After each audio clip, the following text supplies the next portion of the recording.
창세기 공부 9번째 시간을 맞이했습니다. 벌써 이제 마지막 그 본문 연구의 시간이 되었고, 그동안 참 오랫동안 수고하고 함께 달려오신 분들 정말 감사드립니다. 이제 마지막 시간은 아직 아니지만 본문 연구의 7번째 시간, 그 마지막 시간으로 오늘은 이제 드디어 창세기의 마지막인 50장까지 내용을 바탕으로 이제 창세기가 추구하고 있는, 또 지향하고 있는 방향성을 살펴보는 시간을 가지려고 합니다.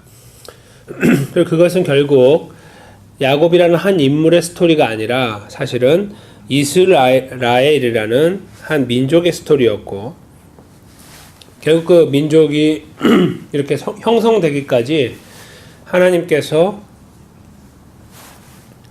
전혀 어떤 자격을 갖고 있다고 판단할 수 없는 한 사람 아브라함을 부르셔서 그에게 약속을 주시고, 그에게 구원의 역사를 이루시고, 또 함께함의 역사를 이루시고, 인도해 나가시면서 어떻게 이 대민족, 큰 나라를 이루시게 되었는가를 저희가 공부 오늘 하도록 할 것이고, 그래서 창세기를 우리가 이렇게 정리하는 데 있어서 하나님께서 한 사람의 삶에 개입하실 뿐만 아니라 그를 통하여 확장해 나가신 하나님의 구원의 역사의 관점에서 창세기, 특별히 이 오늘 본문을 이해함으로 어떤 의미에서 이 아브라함으로부터 시작된 역사가 사실 평탄하진 않았고 중간에 굉장히 굴곡이 많았지만 결국 그 모든 퍼즐들이 다 모아져서 하나의 큰 그림을 그릴 수 있는 것은 그들의 충성이나 노력이나 열심이 아니라 보이지 않는 손, 하나님의 개입하심, 섭리하심, 역사하심이 있어 왔다 하는 그 내용. 그래서 결국 우리가 오늘 제목으로 삼고 나누려고 하는 그 바로 포인트인 이스라엘의 하나님, 그 의미를 조금 더 깊이 있게 생각할 수 있는 시간을 한번 가져보려고 합니다. 그러기 위해서 우리가 먼저 복습으로 들어가서 오늘 본문의 배경이 되는 상황들을 잠시 떠올려 보려고 합니다. 지난 시간에 우리가 공부했던 내용 중에 바로 요셉 이야기, 특별히 39장부터 41장까지의 그 내용으로 우리가 살펴보았는데, 그것은 일종의 거대 담론이라고 부르는 하나님의 구원의 역사가 이렇게 흘러가고 있고, 아니면 언약의 역사가 흘러가고 있을 때에 거기에 수많은 사람들이 인발브하고 또 빠져나오고, 또 인발브하고 빠져나오고, 어떤 인발브가 스스로 되는 것이 아니라 하나님께서 거기 집어넣어서 흐름 속에서 계속 이 큰 역사들을 이렇게 이루고 만들고 또 진행해 나가시는 그런 그림을 본다고 했을 때에 이제 그 중에 하나, 바로 미시 담론이라고 보는 또 하나의 그 안에 작은 흐름이 바로 요셉이었다. 그렇게 설명을 우리가 했었고요. 그리고 그 요셉의 걸음을 이렇게 좀 그렇게 자세하게 좀 보기 시작할 때 나타나는 3번의 반복되는 패턴이 있었다 하는 것을 우리가 공부했었는데, 바로 형들로부터 버림받는 거, 또 보디발의 아내로부터 누명을 씌워서 씌운 바 되어져서 옥에 가는 그 경우, 그리고 마지막으로 그 술 맡은 관원장에게 이렇게 그 꿈을 해석해 줌으로써 약조를 받았잖아요. 내가 잘 되면 너를 기억하리라 하는 그 약조가 무산되는 듯한 그 상황들을 지났다, 요셉이. 그러므로 요셉이 보여주는 그 패턴 3가지는 결국은 하나님이 분명히 함께하면 형통한다, 함께함으로 형통하였다라고 말씀하시지만, 그 형통의 결과 내지는 어떤 그림은 우리가 보편적으로 갖고 있는 형통이라는 것과는 조금 다르고, 사실 많이 다르고, 그래서 형통을 이렇게 이해하는 우리가 갖고 있는 그림으로 요셉을 보면서 형통하였지? 라고 말하기에는 매우 어렵다. 그러나 그 흐름이 지속되다가 결국 우리가 이렇게 글쎄 맨 마지막에 보면 2년 동안 뭐 옥에 들어가 있었기 때문에 굉장히 힘들었고 뭐 거기에 소망도 없어 보이는 상황이었는데 2년이 끝나고 나서 하나님께서 바로에게 직접 꿈을 주심으로 인하여 사람이 뭐 기억해줘서 좀 해볼만 하고 기억하지 못하니까 해볼만 하지 않은 어떤 그러한 어떤 역사가 그리스도인에게 있는 것이 아니라 내지는 하나님 백성에게 있는 것이 아니라 하나님 백성에게 있는 그 하나님의 역사는 그런 것과는 관계없이 그런 것과는 뭐 특별히 그것에 의존해서 하나님께서 일을 하시는 게 아니라 이렇게도 할 수 있다를 보여주셨다. 바로 갑자기 꿈을 꾸게 하심으로 요셉을 불러낼 수밖에 없는 상황들. 이런 거 우리가 이렇게 패턴을 보면서 생각했습니다. 그래서 거기에 사실은 보편적인 생각으로는 하필이면이라는 표현이 맞는데 하필이면 형들이 팔고 하필이면 보디발에게 가고 하필이면 보디발의 아내가 나쁜 사람이었고 하필이면 그 술 맡은 관원장이 그렇게 배은망덕하고 그런 상황이었지만 그것이 하필이면으로 끝나는 게 아니라 우리 그리스도인의 관점을 보면은 계속적으로 하나님의 개입하심이 그 원에 있어서 소위 하나님의 섭리였다. 이렇게 우리는 이해할 수 있다고 공부를 했었습니다. 기억하실 것입니다.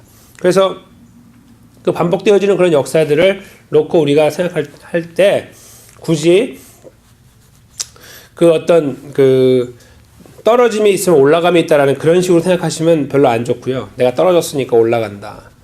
그런 거라기보다는 그 떨어지건 올라간 관계없이 변함없이 줄기차게 흐르고 있는 거대 담론을 여기서 읽을 수 있어야 된다는 거. 그것이 더 중요하다 하는 것을 우리가 이렇게 기억을 해야 될 거라고 생각합니다.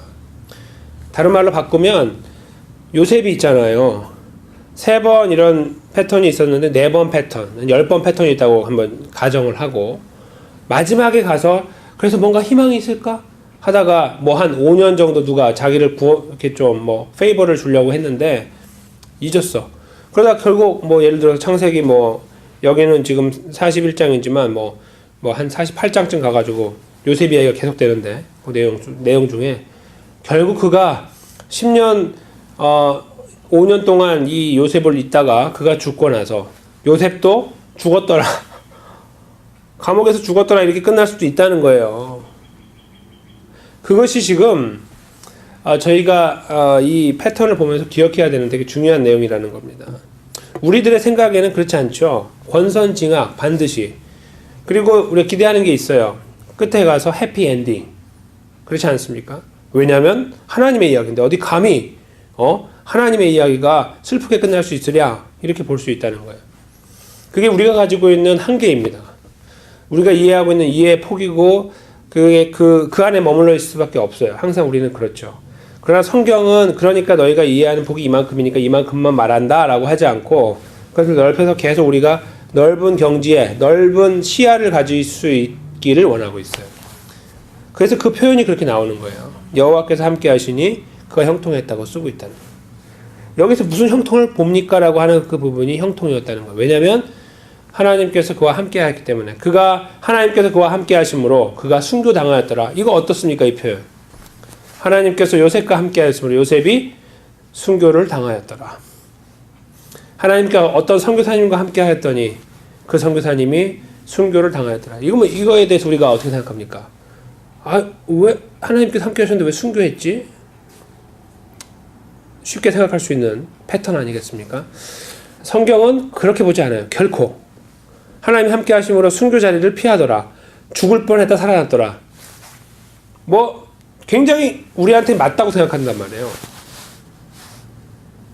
그러나 이 지금 요셉의 그 패턴을 보면서 눈을 그 마지막 부분에 둬서 그럼 그렇지. 결국 봐봐. 하나님께서 바로를 움직이잖아. 이렇게 표현하는 그것을 저는 좀 이렇게 약간 그 세이프 가드를 치고 싶은 거예요.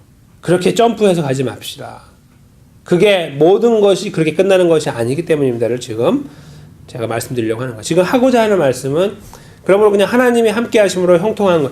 그 걸음 자체가 항상 세이프했다는 것 뿐이지 세이프라는 게 죽음으로부터 세이프가 아니라 이 하나님 원하셨던 이 역사의 흐름 속에서 그 역할을 하는 것이 세이프한 거죠. 그 펑션을 하는데 세이프한 거예요. 순교를 당하는 그런 펑션을 하든지 그렇지 않고 뭐 교회를 세우거나 공동체를 세우거나 가족을 세우는 그런 펑션을 할 때 세이프하거나 뭔가 그런 부분에서의 형통을 말한다고 보는 것이 훨씬 더 이롭습니다. 훨씬 더 지혜롭습니다. 그리고 훨씬 더 성경적이라는 것. 그런 폭 속에서는 모든 것이 이해가 되죠. 좀 잘 돼서 오케이. 그거 봐. 하나님 함께 하니까 잘 되잖아. 그렇게 꼭 우리가 결론을 내지 않는다는 거예요. 잘 되는 건 그렇게 되는 것만 잘 되는 것이 아니기 때문에. 그럼 순교에 돌아가신 분들은 사실은 헛된 삶을 살았다고 말할 수밖에 없어요. 그리고 그가 수고했던 모든 수고들은 사실은 기대할 수 없는 거죠. 도대체 무엇을 기대할 수 있습니까? 죽었는데. 이렇게 볼 수 있는 겁니다. 그래서 형통이라는 말을 우리가 그때 고민하면서 요셉의 그 걸음 자체를 형통으로 보는 것은 그 표현 자체에서 찾는 것이지 하나님이 함께하고 계신다는 거. 그 자체를 그렇게 보는 것이 맞지 나타나는 결과를 자꾸 찾기 시작하면 글쎄요 41장에서 possibly 할 수 있어요. 봐라 하나님이 하셨잖아. sure 그건 말해야 됩니다. 그거 기억해야 됩니다. 그러나 꼭 그렇게 마지막 부분을 그렇게 우리가 장식한다고 자꾸 이해하기 시작하면 설명하지 못하는 게 너무 많아요. 설명하지 못하는. 그러나 그걸 열어서 거기에 얽매이지 말고 하나님의 함께하심 자체를 형통으로 보기 시작하면 이야기가 완전히 바뀌는 거예요. 하나님이 함께하고 계신다. 그 부분을 우리가 공부했던 것을 기억하실 겁니다. 그래서 한번 생각해 보십시오. 우리가 그렇다면 지금 나누고 있는 이 내용처럼 하나님의 함께하심이 진정으로 형통함이다라는 거에 얼만큼 동의하고 있습니까? 그것이 우리가 한번 질문해 봐야 되는 부분이다. 저는 생각합니다. 즉 하나님이 나와 함께 하셨으니까 형통해야 되는데 잘 돼야지. 이런 그림을 가지고 계시는가요? 지금도? 저 사람보다 내가 잘 돼야 될 것 같은데 혹은 내가 저 사람은 교회도 안 다니는 사람인데 나는 지금 교회 지금 몇 년째 다니고 있는 믿음의 사람인데 내가 당연히 잘 돼야지라고 생각하는 그런 모습도 있으신가요? 사실 잘 생각해 보세요. 잘 생각해 보시면 예수 그리스도를 만난 우리 하나님 백성들이 얻은 가장 큰 베네핏이 무엇입니까? 가장 큰 유익이 뭡니까? 구원이잖아요. 구원. 예수 그리스도 때문에 우리가 얻은 가장 큰 유익은 구원이란 말이에요. 그것은 이 땅에서 잘 되고 풍성한 것이 그 에센스, 실제 그 핵심적인 부분이 되는 게 아니에요. 그냥 구원은 굉장히 심플한 구원입니다. 영혼의 구원을 말하는 거예요. 사망에서 생명으로 옮긴 거, 죽었던 자리에서 살아난 거, 영원한 생명의 자리에 들어간 거. 이런 것들을 모아서 성경은 구원이라고 말해요. 그래서 그런 의미에서 나타나는 구원의 역사를 우리가 예수 그리스도의 십자가와 부활의 능력 때문에 얻었다고 한다면 그것보다 더 큰 것이 있을까라는 질문을 한번 우리가 던져봐야 됩니다. 그리고 동시에 있잖아요. 그것도 있어요. 그렇게 십자가에 돌아가신 부활하신 사건이 내가 그 믿음으로 구원을 얻게 되었다 하는 여기에서 있잖아요. 여기에서 그 구원을 이루신 주체가 되신 예수님께서 우리와 함께하고 계신다라는 측면에서 볼 때 지금 요셉이 보여주고자 하는 하나님이 그와 함께 하신다는 그런 똑같은 어넬러지가 우리 안에 보여주고 있어요. 유비가. 그렇다고 하면요. 본문의 내용 그대로를 우리에게 적용한다면 우리가 동의하건 동의하지 않건 이것이 성립이 됩니다. 뭐냐면 예수 그리스도께서 우리와 함께하고 계시잖아요. 우리가 지금 믿음으로 고백하여 우리와 함께하고 계시는데 그러면 우리는 형통한 자입니다. 이 부분을 우리가 잘 이해하고 동의할 수 있어야 돼요. 그 동의가 되어지지 않은 상태에서 성경을 읽으면 굉장히 어려운 순간들을 많이 만나고 이해하지 못하는 이 거대 담론을 모르기 때문에 하나님의 이야기가 마치 나를 중심으로 움직여야 된다고 생각하는 이상한 사고방식을 하게 돼요. 소위 불교적인 사고방식이죠. 그런 식의 어떤 사고방식을 하기 시작하면 문제가 생기기 시작하는 거예요. 하나님 말씀을 이해하지 못할 뿐만 아니라 이 풍성함을 누리지 못할 뿐만 아니라 주변에 있는 사람들까지도 잘못되게 이끌 수도 있고 가르칠 수도 있고 영향을 미칠 수가 있는 거예요. 그런 의미에서 주의해야 될 것, 그것은 먼저 이 부분에 대한 올바른 이해가 있어야 된다는 거예요. 그래서 지금 그런 패턴이 있건 없건 관계없이 요셉은 사실은 거의 죽었던 존재처럼 있었는데 하나님께서 역사하셔서 그가 이제 하나님의 은혜로 다시 이렇게 높은 자리로 올라가게 되고, 상징적인 의미에서 어떻게 했습니까? 천하에서 가장 높은 사람의 위치와 같은 애굽이라는 대제국의 대왕국의 그 총리가 된 겁니다. 프라임 미니스터, 가장 높아서 모든 결제를 할 수 있는 능력을 갖고 있는 사람으로 등극하게 되었다. 그것이 그 41장까지 내용이었고, 그렇게 된 이제 과정 속에서 무엇이 일어납니까? 이제 그 오늘 우리가 이제 잠깐 살피게 되는 바로 이 형들과의 관계, 그리고 또 그 아버지를 모셔오는 관계, 이런 어떤 큰 덩어리의 이야기들이 이제 마무리를 향해 가기 위한 요소로, 그 소재로 준비가 되게 됩니다.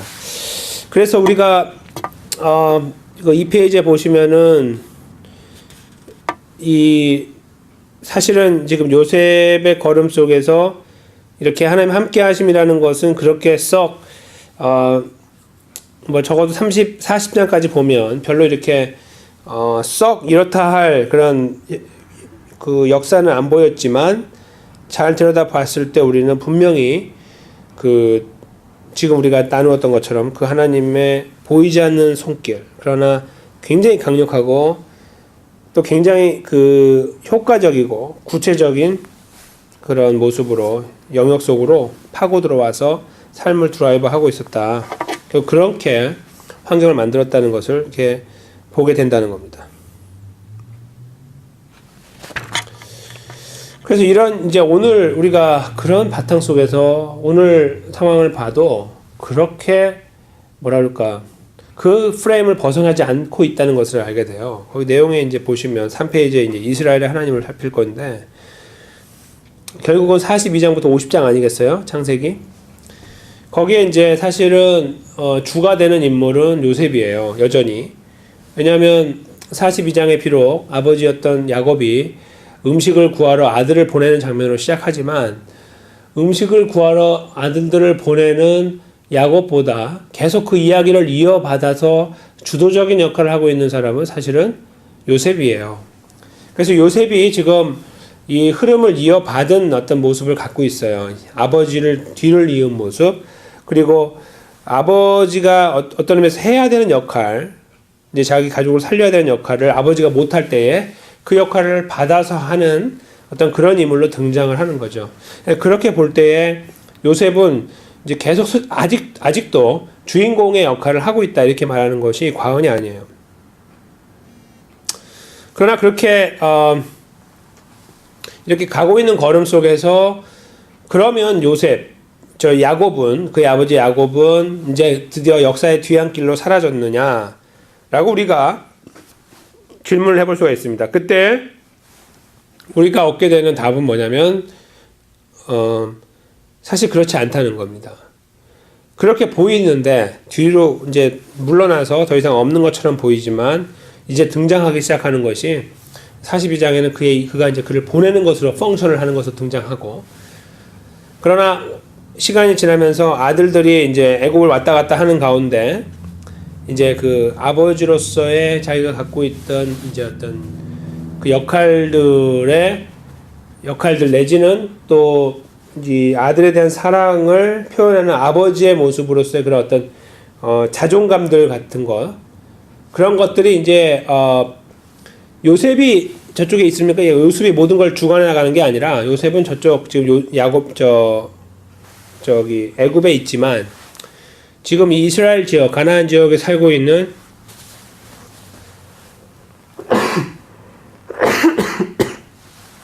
죄송합니다. 살고 있는 야곱은 계속 여기서 다른 스토리가 지금 진행되고 있다는 거죠. 그래서 하나님께서 잘 보면 요셉이라는 인물이 주도적인 역할을 하고 있는 것처럼 보이지만, 이제 여기서는 42장부터 마지막 절은 이게 두 가지가 이렇게 밍글되는 느낌이 받아요. 그리고 같이 이제 나중에 만나서 하나가 되잖아요. 이렇게 하나가 돼서 가는 이 과정을 통해서 결국은 하나님의 초점이 어디로 가고 있냐면 이스라엘로 가고 있다는 것을 보여주고 있는 거예요. 그러니까 야곱이라는 존재를 야곱으로, 그래서 이 역사는 야곱의 역사라 이렇게 말하지 않고 그의 바뀌어진 이름인 이스라엘로 이 역사가 이제 흘러가고 있는 거예요.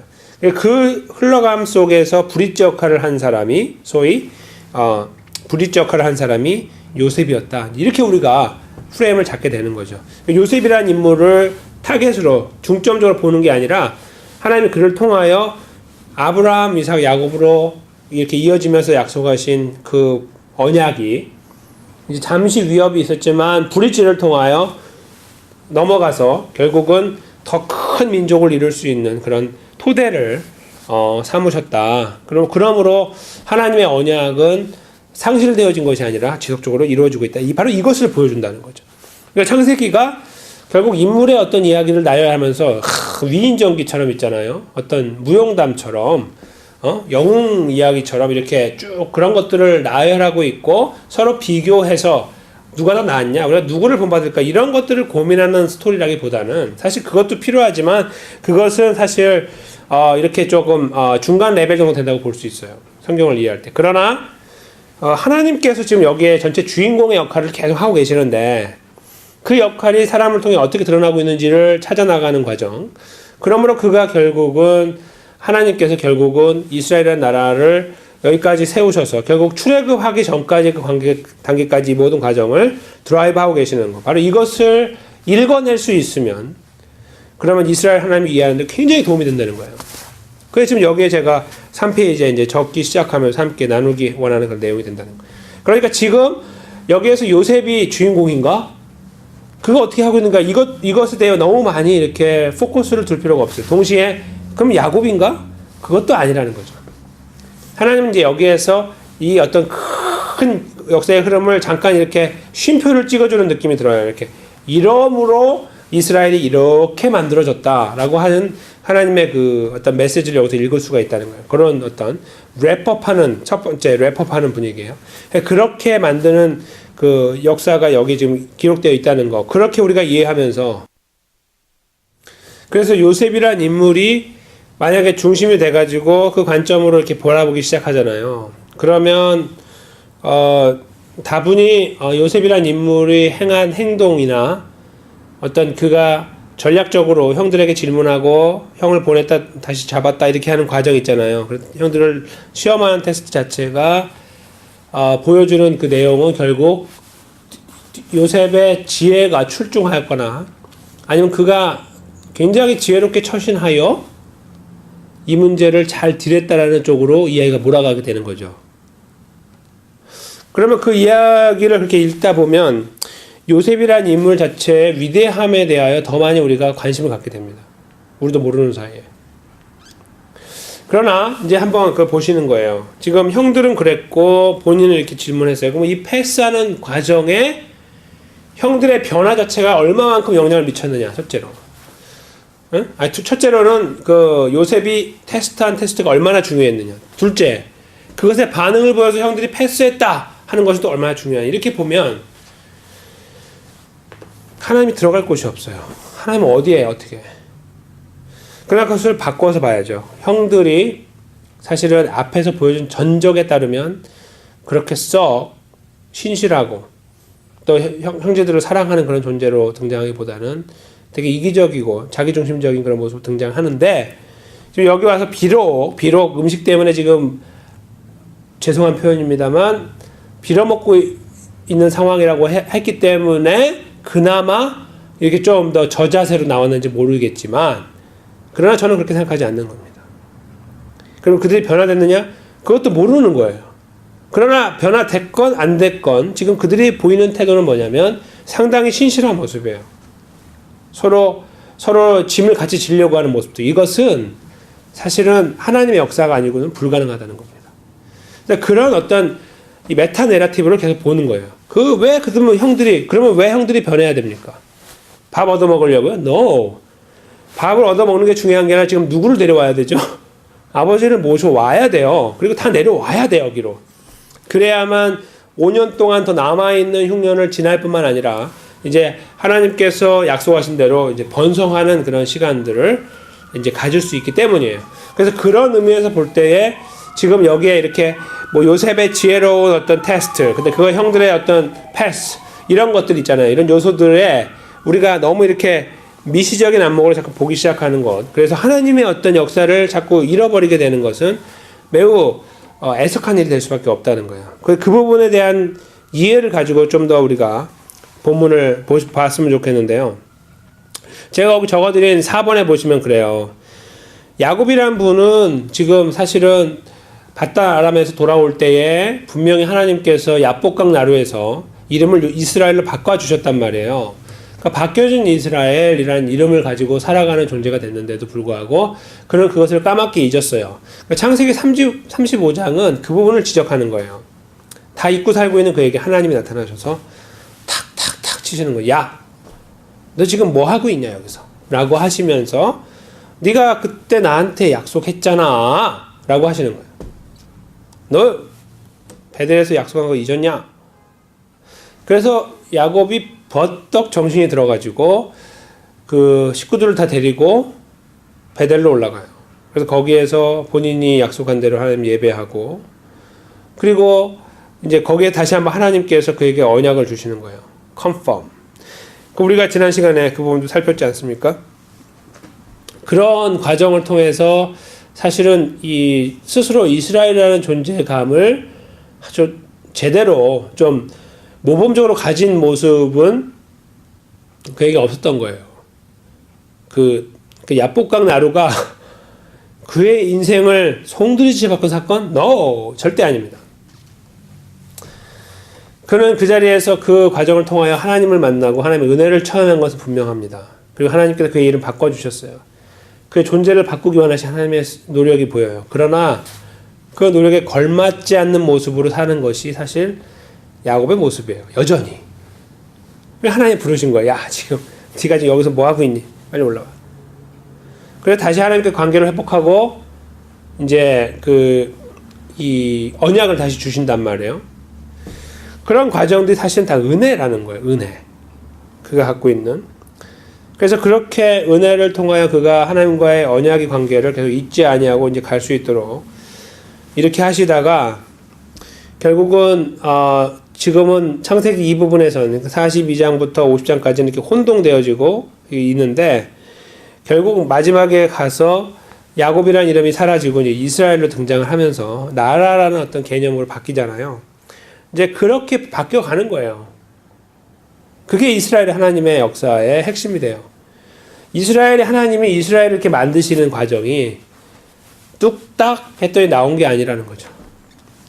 아무리 붙잡아서 그 자리에 넣어도 자꾸 튀어나가는 모습이 있는 거예요. 언약의 하나님은 신실하게 그걸 지키고 계시는데 그 귀한 하나님의 언약의 프레임 속에 들어오고 있는 아브라함, 연약한 아브라함, 또 연약한 이삭, 연약한 야곱이 보인다는 거예요. 그런 흐름들이 지금 이스라엘 하나님을 지금 더 우리가 기억하게 만드는 프레임이 되는 거예요. 왜냐하면 이 프레임에서는 희망이 없기 때문에 항상 그걸 계속 붙잡고 가고 있는 거예요. 그리고 심지어는 이제 그들이 더 번성할 수 있는 환경으로 가야 되므로 요셉이라는 그의 사랑하는 아들을 통하여 역사를 이루어 나가신 거죠. 그러니까 이것이 지금 요셉이 오늘 본문에서 보여주고 있는 이 형들과의 딜을 하는 과정에서 우리가 그 딜의 과정을 잘 보면서 캐치해야만 하는 내용이 된다는 거예요.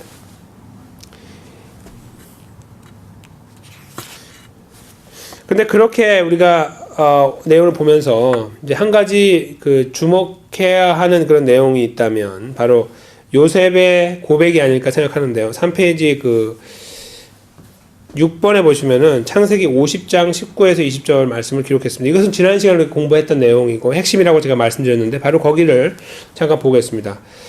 제가 읽습니다. 요셉이 그들에게 이르되 두려워하지 마소서 내가 하나님을 대신하리이까 당신들은 나를 해하려 하였으나 하나님은 그것을 선으로 바꾸사 오늘과 같이 많은 백성의 생명을 구원하게 하시려 하셨나니 라고 쓰고 있는 그 고백이에요. 믿음의 고백.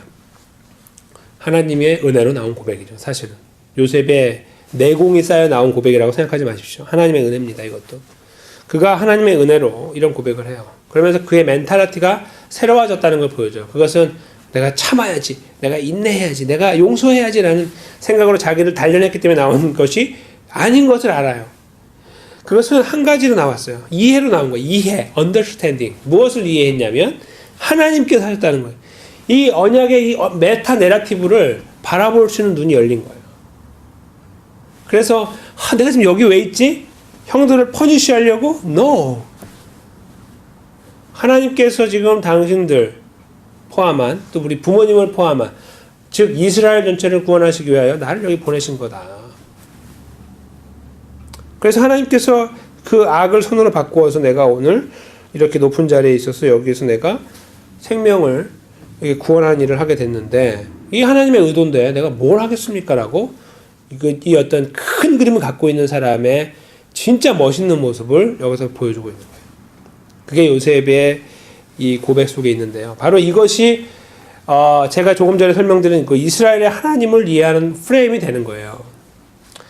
왜 요셉은 거기로 갔느냐 하면 당시에 그 상황을 누가 이해했겠냐는 거예요. 누가. 형들은 그들을 팔았을 때 애굽에 팔지 어디에 팔지 뭐 어떻게 알았습니까? 보디발의 집에 팔지 어디 뭐 부잣집에 팔지 이렇게 벼슬아치가 아닌 그 모른다는 건데 그렇게 그냥 가는 거예요. 탁탁탁탁 그 자리로 가서 그때는 정말 퍼즐을 맞추는 것처럼 갔는데 여기 돌아와서 여기 다 걸어와서 여기서 보니까 이 50장 19절 20절 고백이 나온다는 거예요. 이게 보이는 거죠. 거꾸로 쫙 보이는 거. 그 걸음을 거꾸로 거슬러 올라가니까 하나님이 이렇게 하셨구나가 보이는 거예요.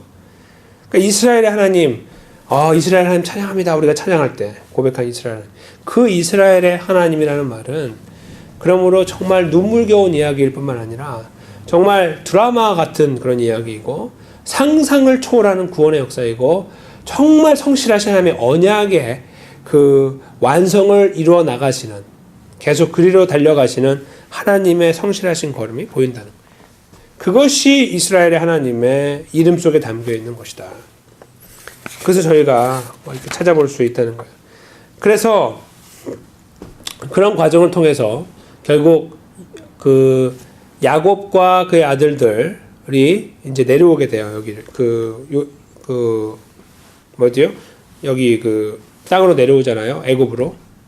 그래서 결국 그들이 내려옴과 더불어 하나님은 그의 살 곳을 이제 고센 땅이라는 곳으로 다 이제 예비를 해 놓으셔서 그들은 그곳에서 목축을 하면서 이렇게 그 나라를 그 민족을 이렇게 확장시켜 나가는 그런 하나님의 은혜 가운데 들어가게 되는 거죠.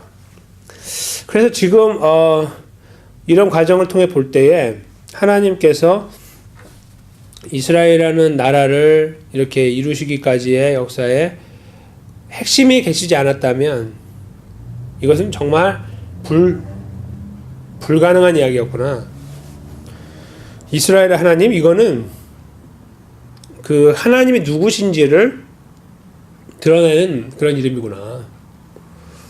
창세기를 공부하기 시작할 때 우리는 하나님이 누구신가, 하나님은 죄인된 우리를 위하여 하나님 그 백성들을 위하여 무엇을 하셨는가를 배운다고 했는데 우리는 창세기에 당연히 하나님은 창조주 하나님인 것을 배웠고 고백하여 왔지만 여기에서 특별히 우리가 보게 되는 것은 하나님이 언약의 언약을 성실하게 이루어 나가시면서 결국은 하나님 백성들을 구원하는 구원자의 모습과 더불어 인도하 나가시는 인도자의 모습을 가지고 계시구나.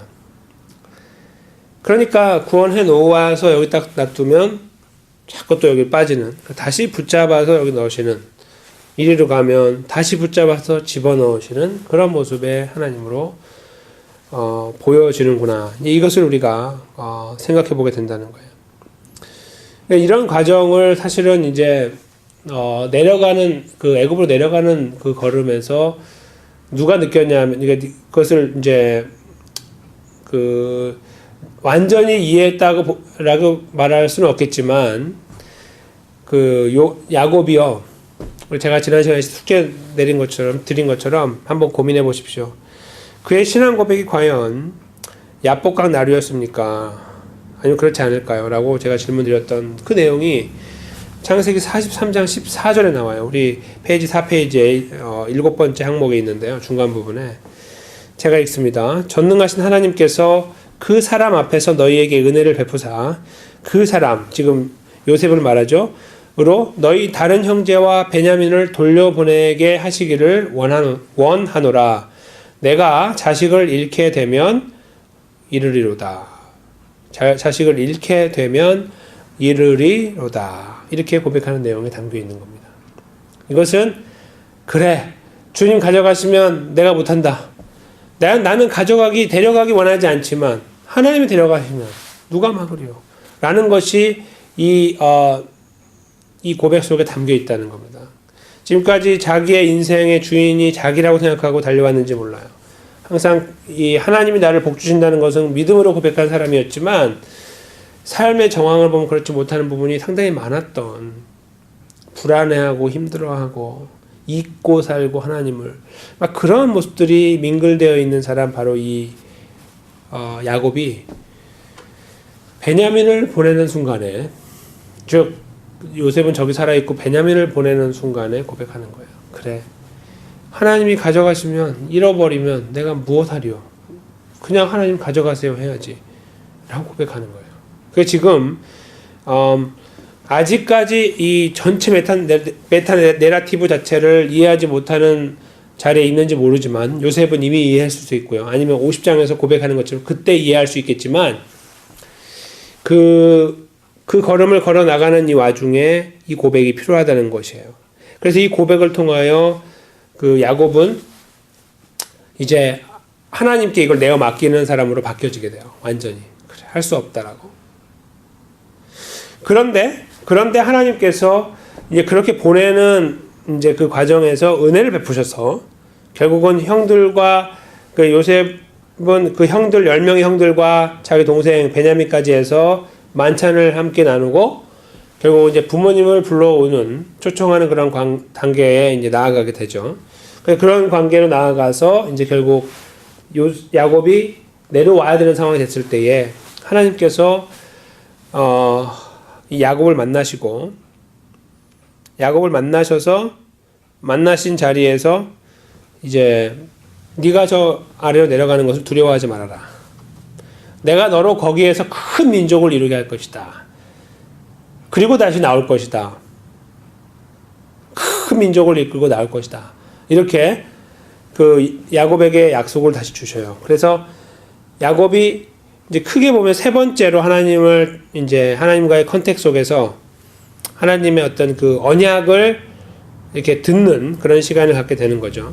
그 시간 속에서 하나님은 야곱이 다시 지금은 내려가지만 다시 이 땅으로 돌아오게 될 것이라는 하나님의 언약을 주시는 거예요.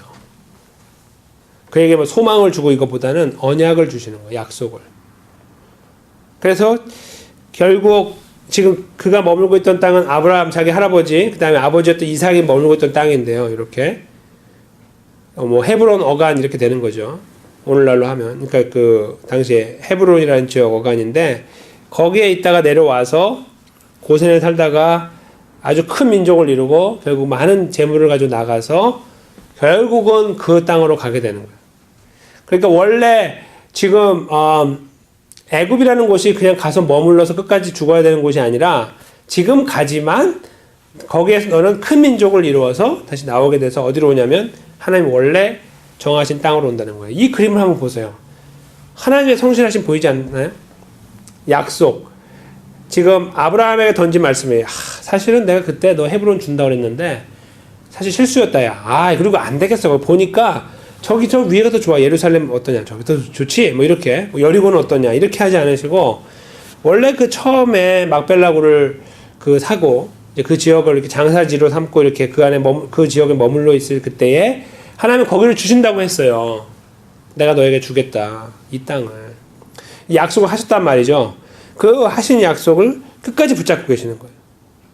그래서 아브라함이건 또 이삭이 그리고 또 야곱으로 이어진 세대에서 그 지역 자체에 대한 소유권을 하나님은 아브라함에게 두고 계시는 거죠.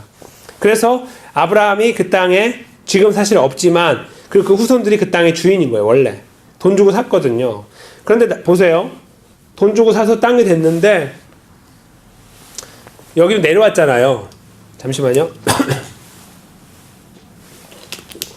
죄송합니다.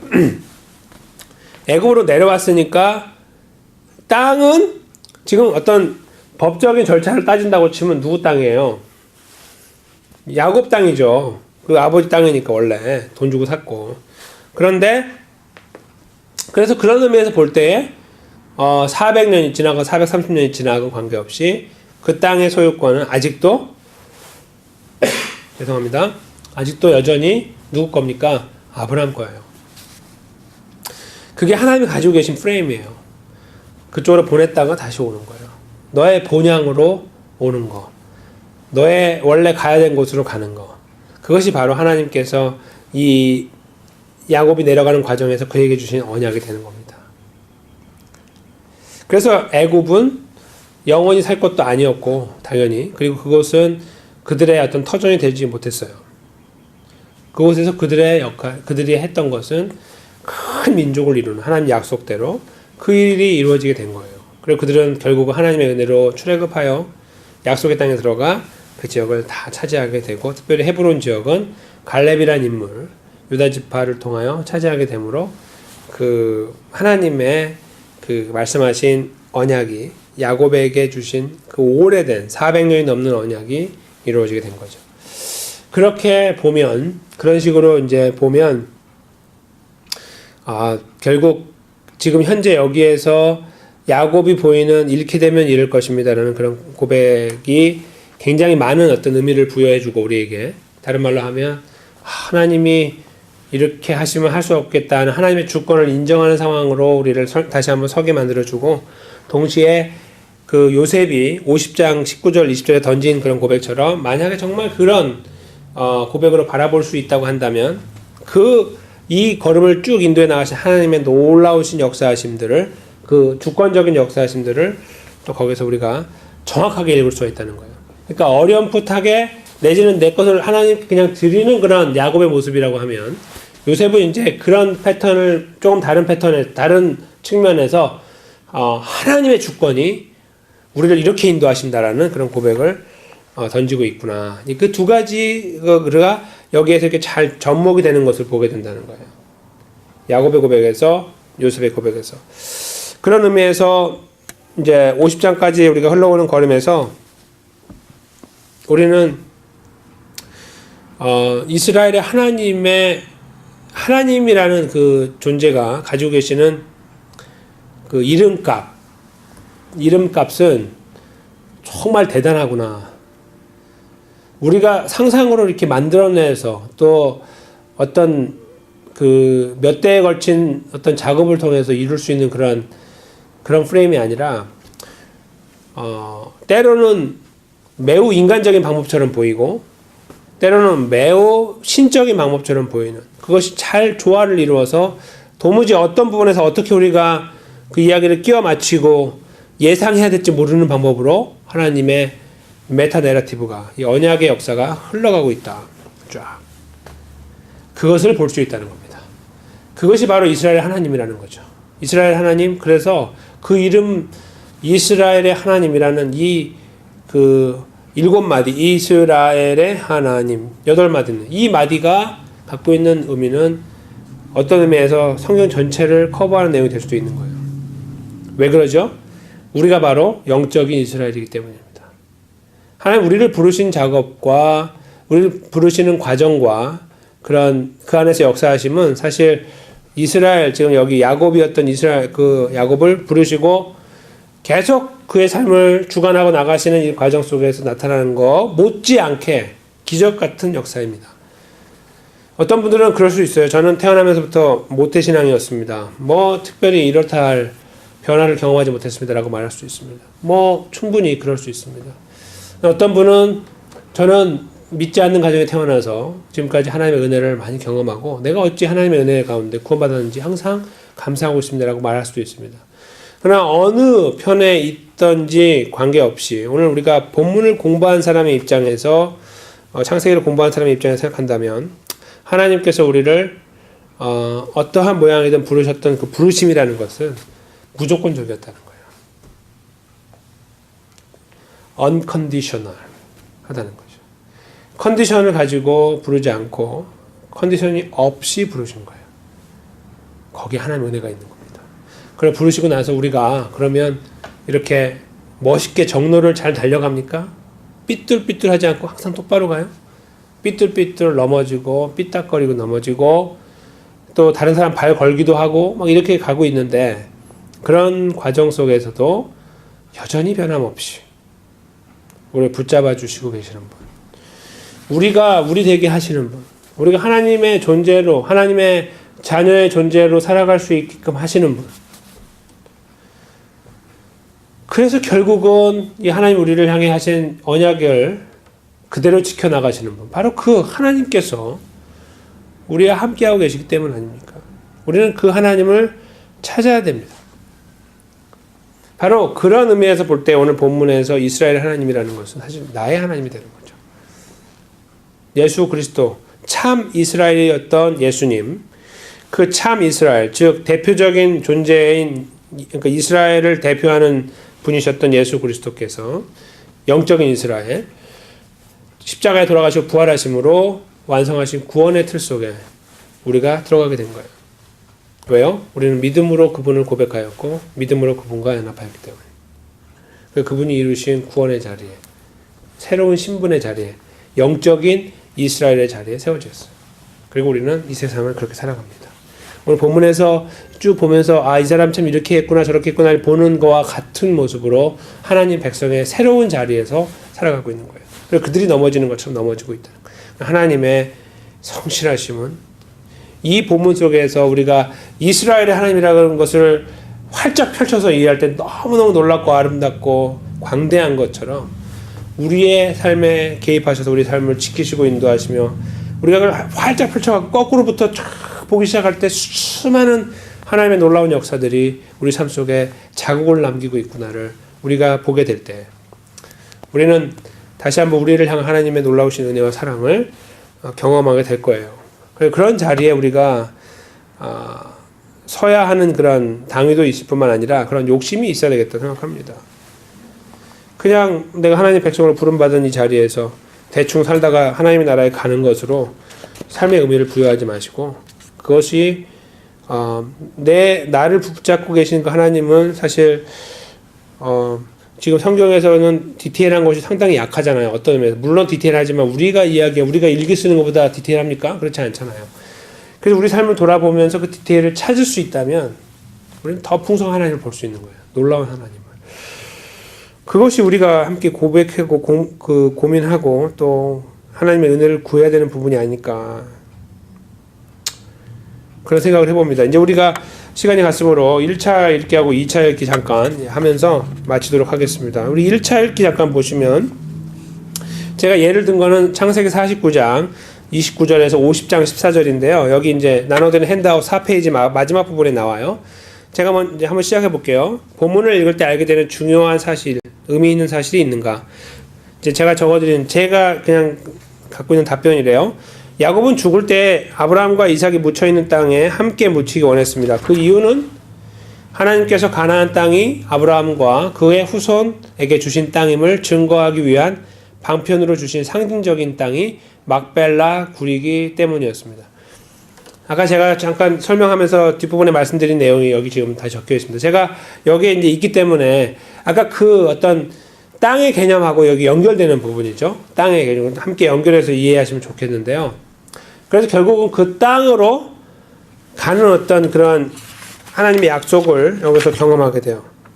그리고 그것을 자기 스스로 간직하고 있었고 그것을 후손들에게 이제 나누면서 결국 본인은 그렇게 돼야 되는데 그것은 자기의 아집이 아니고 자기 욕심이 아니라 하나님께서 그렇게 정하셨기 때문이라는 믿음의 고백을 하고 있는 거. 그걸 우리가 보게 된다는 거예요. 그 땅 거기로 가야 된다. 하나님의 언약이기 때문에 약속이기 때문에. 그 묘소는 제가 좀 더 읽습니다. 아브라함이 헷 족속 에브론에게 밭과 함께 샀어요. 그리고 소위 이스라엘의 상징적인 매장 장소가 돼요. 여기에 주목할 것을 샀다는 표현이다. 제가 아까 말씀드린 것처럼 아브라함은 하나님이 아닌 다른 사람이 자기를 자기 자신이 부자가 되겠다고 하는 잘못된 평가를 굉장히 싫어하고 경계해요. 실제로. 그리고 하나님의 약속의 땅에 그 아브라함은 하나의 상징적인 장소를 남겨놓은 거예요. 근데 그것을 무엇으로 했어요? 하나님 자기에게 허락하신 돈을 갖고 했지. 아, 내가 좀 쓰면 안 될까? 프리로 얻어갖고, 그래가지고 그 사람이, 야, 아브라함 저렇게 부자 된 건 저 땅 가진 건 누군 덕인 줄 알아? 내가 한 거야 라고 하는 말을 입을 다 틀어 막은 거예요. 그래서 자기 돈을 들여갖고 사게 돼요. 왜냐면 그렇지 않으려고 이제 하거든요. 이렇게 좀 그렇게 하면 어떠냐 이렇게 말한단 말이야. 필요 없습니다. 돈을 주고 정가를 주고 사게 됐다. 그래서 결국 자기를 부유하게 하시는 분, 자기 여기까지 인도하시는 분, 이 땅을 소유하게 하시는 분은 그 누구도 아니라 하나님이다 하는 그의 마음이 담겨 있다. 저는 그렇게 생각합니다. 그래서 그 상징적인 장소가 필요했던 거고 하나님은 그렇게 그를 통하여 그래 이 땅이다 바로 이것이 바로 너의 땅이다 이 지역이다 라고 말씀하셨다는 겁니다. 그리고 그 묘소에는요 그 막벨라 굴에는 누가 묻혀 있냐면 아브라함이 묻혀 있고 그의 아내였던 사라가 묻혀 있고 그다음에 그의 아들이었던 이삭이 묻혀 있고 그의 아내였던 리브가가 묻혀 있어요. 그런 다음에 지금 이제 여기서 그 요셉이 이제 죽을 때 말하잖아요. 저 애굽에서 저기다 묻으라. 근데 그때 거기 묻혀 있던 자기 아내는 사실 2명이었잖아요. 근데 누군 줄 아십니까? 레아가 묻혀 있어요. 누구를 사랑했죠? 라헬은 거기 묻힐 수가 없었어요. 베델에 올라가서 내려오면서 베냐민을 낳고 거기서 죽었기 때문이에요. 그래서 그 주변에 장사를 했고 그 밑에까지 내려와서 장사하지 못하게 돼요. 그래서 결국은 레아가 그 자리에 묻히게 돼요. 이것은 어떤 의미를 갖고 있냐면은 그 첫 번째 아내라는 어떤 상징적인 의미가 레아에게 있기 때문에 하나님은 어떤 그런 세트를 이렇게 그냥 만들어 놓으신 거예요. 아브라함, 사라, 이삭, 리브가, 그다음에 야곱, 그리고 레아 이렇게 세트로 해가지고 거기에 이렇게 3대가 들어갈 수 있도록 준비하신 거예요. 그러니까 사람이 갖고 있는 페이버에 따르면 라헬이어야 되는데 그렇지 않은 거. 하나님이 주관적으로 역사하실 때 이제 어떤 때로는 선택하고 구원하시기도 하지만 또 넘어뜨리고 버리시기도 하신다는 하나님의 주권적인 면이 또 담겨 있다고 볼 수 있어요. 좀 확장해서 본다면. 그래서 그렇게 해서 그 지역이 구성이 되는데 지금 자기가 거기를 가기를 원한다는 것을 설명하고 있는 거예요. 그 다음에요. 본문에서 이제 1차 읽기 2번째 보시면 본문에서 예수님이 없이도 배울 수 있는 부분이 있는가. 제가 기록한 거는 그렇습니다. 이스라엘이 앞으로 이루게 될 출애굽의 모습이 이스라엘의 장래 행렬에서 드러난다. 애굽에서 출발하여 약속의 땅 가나안에 다녀오는 걸음이죠. 이렇게 한번 갔다 와 미리 맛을 보고 오는 거예요. 400년이 지난 이후에 처음으로 거길 나가는 그런 모습이죠. 그리고 나가서 원래 갈 곳을 한번 갔다가 오는 거예요. 찍고 오는 거죠. 그래서 이 걸음, 그러니까 물론 이제 지금 400년이 지났다고 할 수는 없어요. 이제 400년 앞으로 지날 거죠, 사실은. 그러니까 이제 지금은 아니지만 미리 한번 하나님의 역사하심으로 다녀오게 된 거예요. 나중에 이 걸음은 200만이 넘는 이스라엘이 다시 한번 약속의 땅으로 향하는 걸음을 통해서 재현되게 된다. 제가 이렇게 적어드렸습니다. 또 하나님의 약속의 신실하심을 바라보는 야곱이 눈에 들어옵니다. 그 성실하신 그 하나님을 바라보는 야곱의 눈, 그렇게 해오셨던 이르면 이르리라 그 마지막 순간에 고백했을 때에 하나님이 그를 붙잡아 주시고 은혜를 베푸시사 사실은 야곱이 살아있었고 요셉이 살아있었고 그의 식구들이 거기에서 살아가게 되는 이런 놀라운 정말 꿈과 같은 일이 그에게 일어났을 때에 하나님의 놀라운 역사를 그는 분명히 고백하게 됐을 거예요. 바로 그러한 하나님을 바라보는 야곱의 눈이 들어오는 거죠. 동시에 그 유언을 따라서 아버지 야곱을 가나안에 묻는 누구요? 요셉도 그가 참 신실하구나 하는 것이 드러나요. 그 다음에 하나님의 언약을 볼 수 있을까요? 하나님의 언약은 너무도 극명하게 드러나죠. 뭡니까? 약속의 땅, 즉 언약의 땅을 소망하는 마음을 이스라엘에게 주시는 하나님의 신실하심이 있는 거예요. 애굽에 왔으니까 그냥 쭉 살아라. 잊고 살아 쭉. 그렇게 하지 않으시고 사실 내려올 때 400년이라고 말씀하시잖아요. 400년 있다가 올라올 거다. 그런 그 하나님의 언약이 그 이스라엘 야곱의 마음속에 담겨져 있는 거예요. 근데 담겨져 있는 그 마음을 사실은 누가 주장하는 거냐? 하나님이죠. 우리가 좀 아까 그 큰 그림으로 본다면 그러기 때문에 하나님의 언약이 보이는 거예요. 그가 내가 죽으면 저기다 묻어라 하는 이 고백이 하나님이 그에게 그런 은혜를 주시고 그런 기억과 그런 믿음과 신뢰를 주셔서 고백하게 하심으로 말해요. 그래서 참으로 중요한 부분이 여기 지금 드러나고 있는 겁니다. 만약에 우리가 2차 읽기를 한다면 어떨까요? 먼저 히브리서 11장 16에서 또 21절에 보시면 세상보다 더 나은 성도의 공통적인 본향인 천국을 사모하는 성도들의 삶을 보여주고 있어요. 그러니까 신약의 기자들은 이런 그림을 통해서 무엇을 말해주고 있냐면 결국 가나안을 향하는 거, 그것을 본향으로 바라보고 본향을 향하는 그런 마음들이 사실 누구에게도 있어야 되냐 하면 하나님의 은혜로 구원받은 우리들, 하나님 백성들에게도 있어야 된다. 우리의 본향을 향하는, 하나님의 나라를 향하는 마음 말이죠.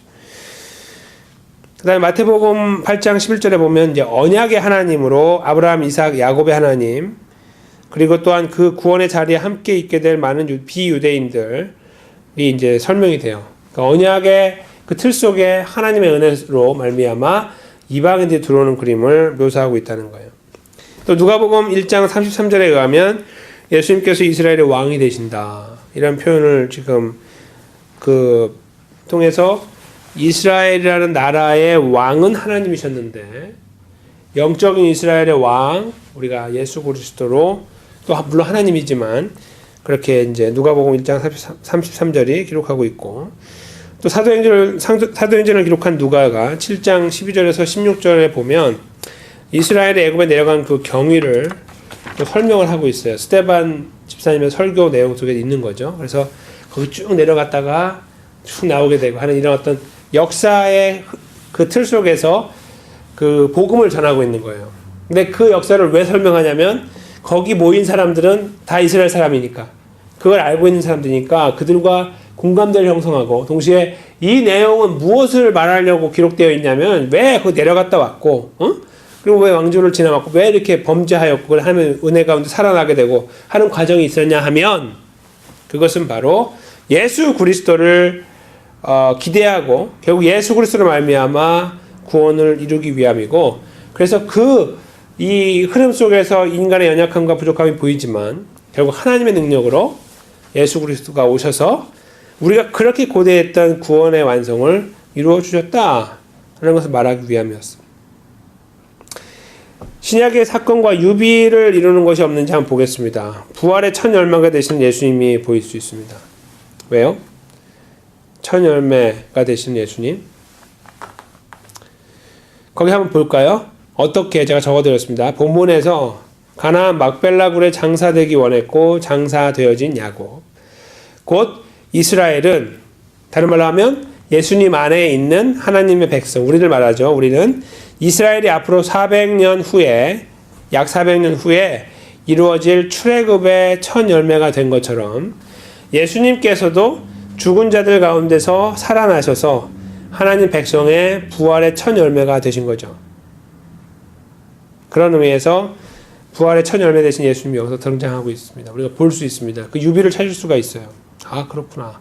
마치 그 모습, 그 야곱의 내지는 그 요셉의 모습에서 우리 특별히 또 그 출애굽하는 그 과정의 첫 열매로서 지금 여기에서 누가 올라가요? 야곱이 먼저 거기에 묻히게 되는 과정에서 첫 열매 되신 예수님을 생각해 볼 수 있습니다. 구원의 첫 열매가 그 다음에도 그 구원의 역사가 확실하게 이루어질 것을 담보하는 것, 워런티가 된다는 것을 개런티가 되는 거죠. 개런티가 되는 것을 이제 발견하게 됩니다. 그 다음에 세 번째로 가서 그 예수님께서 이 부분을 인용하신 것이 없는가. 그래서요. 여기 세 번째 보시면 예수님께서 이 부분을 인용하신 적이 없는지 제가 여기 적어드린 거에 의하면 마태복음 8장 11절에 보시면 구원받은 하나님의 백성의 대명사인 아브라함, 이삭, 야곱이 바로 있는 곳, 바로 하나님의 나라 천국에 이방인도 있을 것을 이제 암시하셨어요. 아브라함, 이삭, 야곱을 비롯한 이스라엘이 있어야 되는 그곳에 누가 있냐면 이방인도 있을 것이다. 하나님의 구원의 폭이 결국은 피지컬 이스라엘이라는 것이 아니라 영적인 이스라엘로 확장된다 하는 것을 말씀하셨고요. 마태복음 22장 32절이나 마가복음 12장 26절, 누가복음 20장 37절에 의하면 하나님은 죽은 자가 아닌 살아있는 자의 하나님이다. 하나님의 언약에 영원하고 불변함을 이렇게 설명하고 있어요. 그래서 하나님은 죽은 자의 하나님이 아니라 산 자의 하나님이다. 그걸 말씀하기 위하여 아브라함, 이삭, 야곱이 이제 인용되고 있다. 마지막으로 예수님께서 완성하신 새 언약을 가지고 본문의 언약을 다시 생각해 보자. 이 질문에 대해서 우리가 어떻게 답할 수 있습니까? 본문이 드러내는 하나님께서 언약을 지키시는 그런 데 있어서 신실하다는 사실은 결국 예수님을 이 땅에 보내주시므로 정점을 찍으셨다. 그렇게 우리가 볼 수 있는데 그 정점은 다시 찍을 필요가 없이 완성된 정점이었습니다. 즉 언약의 완성이었고 그동안의 언약을 예수님을 통해 바라보게 하시는 새 언약이었습니다. 그래서 최초의 성찬식에서 예수님께서 피에 대해서 뭐라고 말씀하십니까? 이것은 내 피로 세우는 새 언약이다. 이 잔은 내 피로 세우는 새 언약이다. 이렇게 표현하셨다는 것을 기억하게 됩니다. 그 다음에 마지막으로 이 새 언약은 하나님 백성이 하나님과 영원히 하나가 되도록 만드는 구원의 완성을 의미하고 더 나아가 그 언약을 삶을 통하여 나타내고 증거하는 자리에 세우기 원하시는 하나님의 마음을 우리가 볼 수 있다 라고 생각해 볼 수 있습니다. 즉 하나님의 언약은 이 완성된 새 언약을 통해 우리가 이해한다면 지금 오늘 본문에서 보여주고 있는 것처럼 그들이 이렇게